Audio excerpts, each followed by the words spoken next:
Diby Diarraté, bonjour. Bonjour. On a connu plusieurs tentatives de lutter contre ce phénomène par plusieurs gouvernements. Est-ce que selon vous, celle-ci semble être la bonne? Nous sommes dans un contexte essentiellement marqué par une maltraitance des enfants plus ou moins généralisée au niveau de l'espace territorial sénégalais. Alors aujourd'hui, la situation a un peu changé, les lignes ont un peu bougé parce que l'opinion s'oriente autour de la défense des intérêts supérieurs de l'enfant.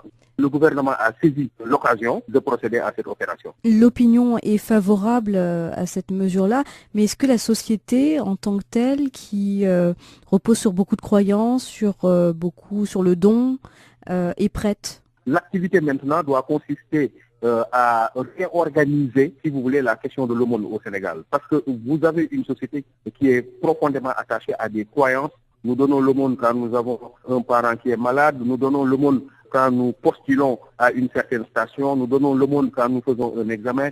Nous donnons l'aumône à chaque fois qu'il y a des situations de difficulté. Vous avez évidemment des marabouts, des médiateurs qui vous disent le type d'aumône qu'il faut donner. Et le plus souvent, on a besoin de ces enfants-là. Disons donc qu'on est en présence d'une société qui réclame son mandat au quotidien. Qu'en est-il aujourd'hui du statut des maîtres coraniques? Est-ce que cette méthode ne doit pas être justement doublée d'une autre réflexion ou bien d'une application des lois? Oui, la loi a existé depuis longtemps et qui interdit la pratique de la mendicité, notamment la mendicité des enfants, premièrement.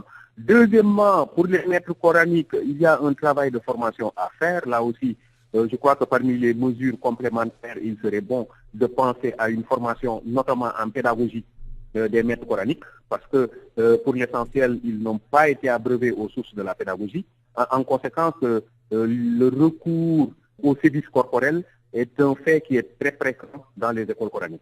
Il faut lutter aussi contre la précarisation du statut du maître coranique. Parce que, évidemment, les maîtres coraniques, si vous enlevez la mendicité des enfants qui constituait la seule source de revenus pour eux, il faut trouver, bien entendu, une alternative. Il faudrait peut-être que les familles participent à l'effort d'éducation de leurs enfants. Là aussi, il y a un problème au Sénégal. Beaucoup de familles envoient leurs enfants dans les écoles coraniques, mais ne payent pas. Parce qu'on considère simplement que le maître coranique est dans l'espace de la religion et qu'il sera distribué par Dieu.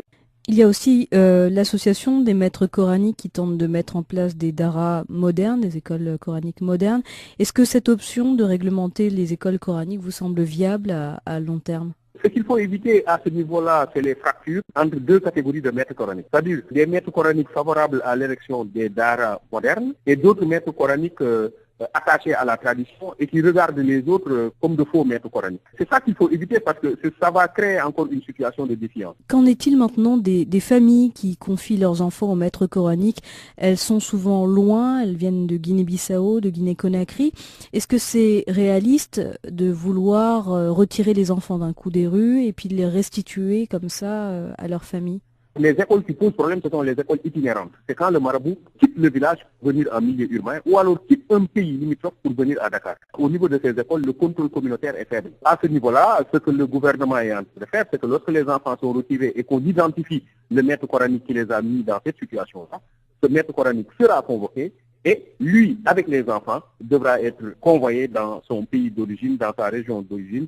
Maintenant, oui, le problème reste entier lorsque précisément ces familles ne sont pas appuyées sur le plan économique, parce que ces familles le plus souvent fragiles, des familles vulnérables, qui finalement se débarrassent de l'enfant. Donc il faut précisément que le gouvernement travaille dans le sens du développement de l'économie rurale. Diby Diarraté, merci. Je vous en prie, Linda.